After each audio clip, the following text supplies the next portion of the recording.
Rafizi sekolahkan PAS dan bersatu ketika bahaskan usul undi percaya kepada PM. Wabarakatuh.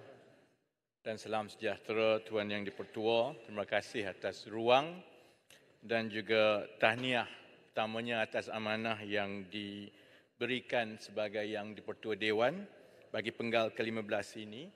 Dan saya ingin mulakan dengan mengingatkan tanggungjawab berat sebagai Yang di-Pertua Dewan untuk mengetuai reformasi Parlimen menjadi pengawas kepada menteri-menteri yang di sebelah sini.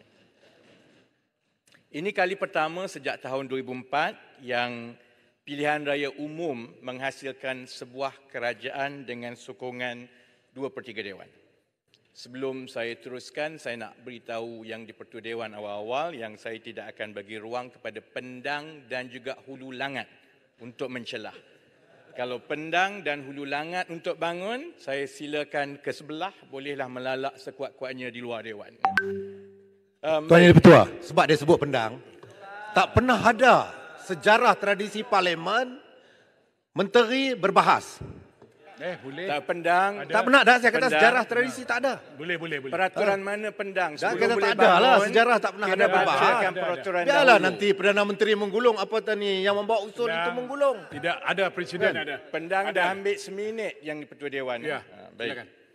Sudah tentu A ada. daripada awal 24A1/1. Saya dah tengok dah. Daripada awal setakat ini saya tengok semua perbahasan daripada sebelah sana, isu yang ditimbulkan ialah soal istilah. Bukan soal ekonomi, bukan soal rakyat, bukan soal kepayahan dan cabaran.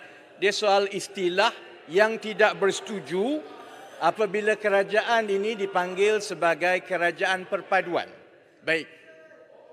Untuk makluman kepada anggota di sebelah sana sendiri, soal istilah ini sepatutnya perlu dirujuk kepada Paguh dan Marang. Kerana Paguh dan Marang yang dipanggil pertama kali dan ditawarkan untuk membentuk kerajaan perpaduan. Tetapi lain kali, saya ingat tindakan yang dibuat oleh sebelah sana yang melantik Larut sebagai ketua pembangkang, insya-Allah lepas ini ada perunding yang lebih baik. Kalau kena cara, baru boleh duduk di sini. Buat masa sekarang, jangan marah atas soal istilah di atas kegagalan Paguh dan Marang yang menolak untuk menyertai kerajaan perpaduan ini. PRU 15 menyaksikan medan persaingan yang paling sengit dan hasilnya keputusan yang diberikan oleh rakyat menuntut kebijaksanaan dari semua pihak untuk membalas kebijaksanaan rakyat yang tidak memilih mana-mana parti pun untuk membentuk kerajaan secara bersendirian. Dan itu ada hikmahnya. Kerana kita berhadapan dengan kekangan kewangan dalam suasana keadaan ekonomi dunia yang semakin tidak stabil. Kos menjana elektrik contohnya telah naik sebanyak 3 kali ganda dalam tempoh 12 bulan yang lepas. Begitu juga dengan kos petrol. Sebab itu segala pendekatan pentadbiran yang sebelum ini digunakan mungkin tidak lagi berkesan dalam kita menghadapi cabaran-cabaran yang terbaru ini.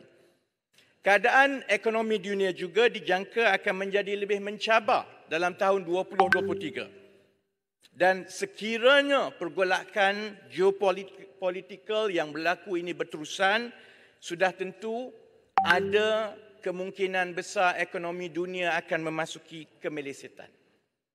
Maka seluruh tumpuan negara sepatutnya perlulah ke arah menggembeling setiap usaha untuk mempertahankan kebajikan rakyat daripada terkesan daripada masa dan juga cabaran ekonomi global ini. Kita pun sudah berada dalam keadaan yang betul-betul mencabar. Contohnya hanya sekitar 2% daripada jumlah perusahaan-perusahaan yang ada di negara ini yang menyumbang kepada lebih 60% kepada ekonomi negara melalui KDNK. Maksudnya sebahagian besar daripada syarikat-syarikat sebenarnya tidak mampu untuk menanggung gaji dan juga menghadapi cabaran ekonomi. Dari segi agihan laba ekonomi kepada pekerja-pekerja, kadar di negara ini hanya 38% berbanding dengan di negara-negara maju yang kadarnya melebihi 50%. Sebab pendang kacau tadi, saya mohon 1 minit setengah tambahan. Sebab itu sebarang kejutan kepada ekosistem ekonomi negara akan ada kesan yang sangat besar kepada rakyat dalam tahun 2023 ini. Dalam keadaan juga keupayaan kewangan negara ataupun yang selalu disebut sebagai ruang fiskal menjadi lebih sempit. Sebab itu, saya menjunjung kasih apabila ke bawah duli yang maha mulia Seri Paduka Baginda yang di-Pertuan Agong, dan itu faktanya, mencadangkan supaya parti-parti politik di negara ini mengenepikan perbezaan dan mengusahakan satu kerajaan perpaduan untuk beri tumpuan membela rakyat dalam keadaan yang cukup mencabar ini. Sebab itu akhir sekali, saya ingin berharap dan sampaikan kepada Yang Amat Berhormat Tambun, kepada Yang Berhormat Larut, kepada semua ahli dewan dan kepada semua yang diberi peluang untuk menjadi menteri, bahawa kita tidak boleh mensia-siakan kestabilan politik yang kini telah kembali dalam negara kita dengan sokongan 2/3 dewan ini. Kestabilan politik ini diperlukan supaya kerajaan boleh membuat keputusan-keputusan yang sukar. Kalau yang di-Pertua Dewan benarkan, silakan. 1 minit. Saya dengar ucapan Pandan ini seolah-olah ucapan daripada pihak pembangkang. Pandan ini dalam kerajaan. Jadi saya nak tanya, sepanjang Yang Berhormat Tambun mengangkat sumpah sebagai Perdana Menteri, disebut tadi adalah tentang isu ekonomi yang dihadapi oleh rakyat. Apa yang telah dibuat oleh kerajaan Pakatan Harapan dan Barisan Nasional semenjak Yang Berhormat Tambun mengangkat sumpah sebagai Perdana Menteri sehingga ke hari ini? Apa yang kita dengar daripada angkat sumpah ni adalah drama-drama yang berterusan. Bermula daripada kononnya 600 bilion itu hilang, kononnya kita mendapat sumbangan daripada semua judi, bercerita tentang saya tak ambil kereta Mercedes. Saya nak bagi tahu Paguh pun sejak jadi Perdana Menteri tak pernah pakai kereta lain daripada keretanya. Jadi isu-isu drama ini rakyat tak nak dengar. Telur pun masih tak ada lagi. Orang duk kata menteri, telur mana? Jadi ini perkara-perkara yang harusnya diberi penekanan oleh kerajaan. Ini bukan pembangkang. Sebelah sana sekarang kerajaan. Jadi Pandan kena berfikir sebagai sebuah kerajaan. Terima kasih. Terima kasih Putrajaya. Saya bukan Perdana Menteri. Sebaiknya nanti Yang Amat Berhormat Tambun sudah tentu akan menjawab. Tapi tunggu dulu. Dalam tempoh 2 minggu ini beberapa perkara yang telah pun dibuat oleh kerajaan perpaduan ini yang membantu rakyat dalam keadaan kita mewarisi keadaan kewangan yang cukup teruk daripada Paguh dahulu. Pertama contohnya, wakil daripada kerajaan negeri yang pertama yang datang berjumpa Yang Amat Berhormat Tambun bukan daripada Pakatan, bukan daripada Barisan Nasional, daripada Perikatan Nasional, daripada Perlis. Baru jadi ambil alih kerajaan, datang berjumpa Menteri Kewangan, meminta komitmen supaya dapat bagi bantuan kewangan daripada pusat. Silahan sikit lagi Pandan. Kerajaan negeri. Silahan sedikit Pandan. Putrajaya. Saya tak boleh makluman.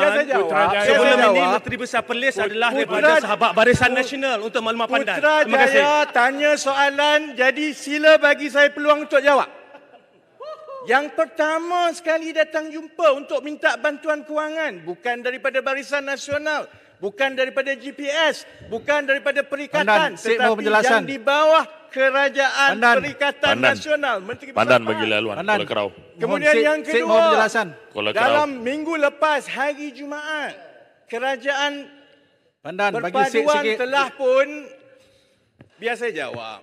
Saya jawab satu-satu. Bagi sikit penjelasan. Saya nak tanya ni. Lepas tanya ini pasal kalau Perlis. diizinkan oleh yang di-Pertua Dewan. Saya tanya nak negeri jawab Perlis. Sebelum ni siapa yang perintah Perlis? Biar saya jawab dahulu yang ditanya oleh Penggal lepas siapa yang perintah negeri Perlis? Duduk dulu. Minta tu sebab kerajaan dulu teruk. Okey, silakan Pandan.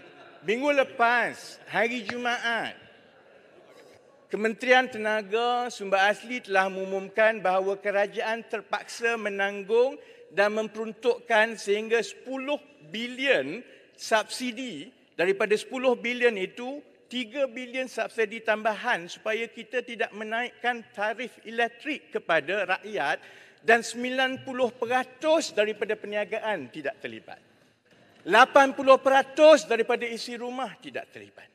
Sedangkan SURE yang sebelum itu telah diputuskan dan dibincangkan semasa kerajaan yang jadi tunjangnya ialah Perikatan Nasional sebelum diambil alih ialah untuk menaikkan tarif kepada semua kerana kerajaan tidak mahu menanggung beban subsidi 14 bilion. Yang ini menteri-menteri yang daripada termasuk Putrajaya sendiri tak jawab ni. Dia tak jawab bahawa bila kita ambil alih kita terpaksa tanggung beban dan kita reverse balik sebahagian daripada beberapa cadangan yang telah dibuat. Baik. No. Yang Muhammad Baik. menghina bro. Kita sambung kemudian. Kita sambung kemudian. Saya nak bagi kepada Tasik Bro Lugu. Perdana Menteri masa itu, sekarang dah jadi kawan. Jangan hina dia. Tak baik buat macam tu. Sekarang dah jadi kawan. DAP dengan Kita sambung dengan UMNO kemudian. sudah bercium. Saya hanya jawab apa yang telah dibuat oleh Kerajaan Perpaduan dalam 2-3 minggu ini. Putrajaya tanya, saya jawab. Baik, saya nak simpulkan begini. Kita perlukan kestabilan politik ini kerana kita perlu buat beberapa keputusan yang cukup sukar dalam keadaan.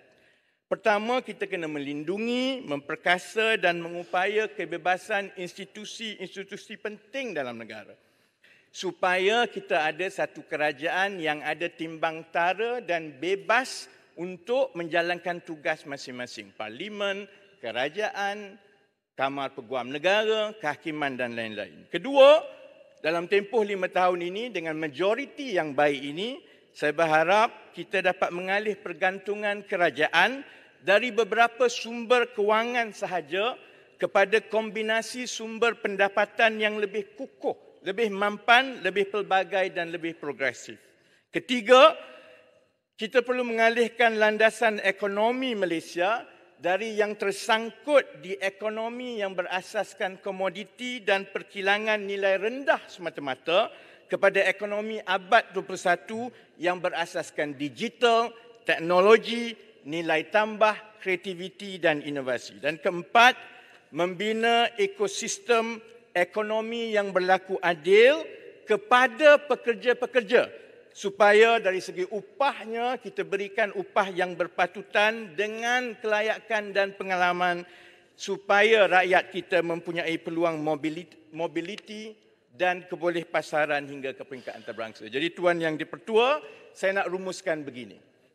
Dalam keadaan ekonomi yang sukar, keadaan dunia yang mencabar, Dia rumus lah, cukup. dalam keadaan kita perlu membuat keputusan-keputusan yang begitu sukar tadi, jika ada satu kerajaan ataupun perkumpulan yang ada kemampuan untuk melaksanakan anjakan-anjakan strategi yang sukar itu dalam tempoh 5 tahun itu, satu-satunya perkumpulan yang ada itu adalah Kerajaan Perpaduan yang ada di sebelah ini, insya-Allah. Jadi sebab itu, saya dengan ini menyokong usul percaya kepada Yang Amat Berhormat Tambun sebagai Perdana Menteri. Parti Amanah Negara Kawasan Hang Tuah Jaya sedang mengumpul dana untuk membantu kempen pilihan raya negeri Selangor, Pulau Pinang, Negeri Sembilan, Kelantan dan Terengganu.